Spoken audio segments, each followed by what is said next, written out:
व नुसल्लिमु अला रसूलिहिल करीम अम्मा बाद। अस्सलाम वालेकुम दोस्तों, उम्मीद है सब खैर वफ़ियत से होंगे।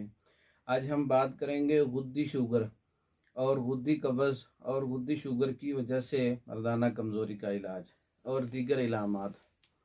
गुद्दी नब्ज़ जब होती है तो ब्लड प्रेशर भी हाई होता है और पेशाब पीला आता है, जिस्म से बहुत ज़्यादा गर्मी निकलती है और मरोड़ के साथ दर्द के साथ पखाना आता है और रुक रुक के आता है, बहुत तकलीफ़ से आता है, पेशाब जल के आता है, पीला आता है, गढ़ आता है।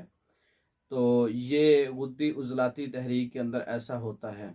जिस्म पे सोजिश भी पड़ती है और सांस भी फूलता है, ऑक्सीजन की कमी भी होती है। ऐसे मरीज़ों को कब्ज़ भी रहती है, पेट भी ख़राब रहता है और शुगर भी हाई रहती है और ब्लड प्रेशर भी हाई होता है और जिस्म फूला फूला सा होता है।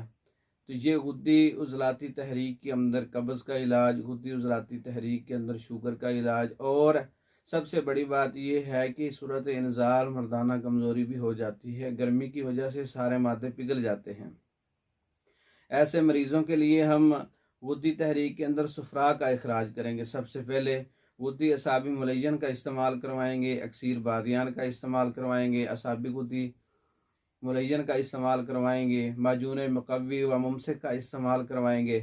तो इस 4 नुस्खा जात के इस्तेमाल से कब्ज़ भी ठीक होगी और गर्मी का इखराज भी हो जाएगा और पेशाब भी पतला आएगा। पेशाब का गाढ़ापन और बदबूदार पेशाब और सोज़ाकी जहर और मर्दाना कमज़ोरी और माजून मुकव्वी मुमसिक के इस्तेमाल से शुगर भी अपने मेयार पे आ जाएगी और हर किस्म की कमज़ोरी भी दूर हो जाएगी और सांस का फूलना भी बंद हो जाएगा।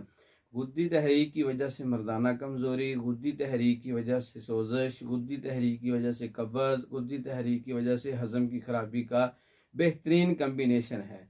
ये मुकम्मल कोर्स, मुकम्मल इलाज बज़रिया डाक पाकिस्तान भर में और दूसरे ममालिक में मंगवाने के लिए हमारे व्हाट्सएप पे रब्ता करें। अस्सलाम।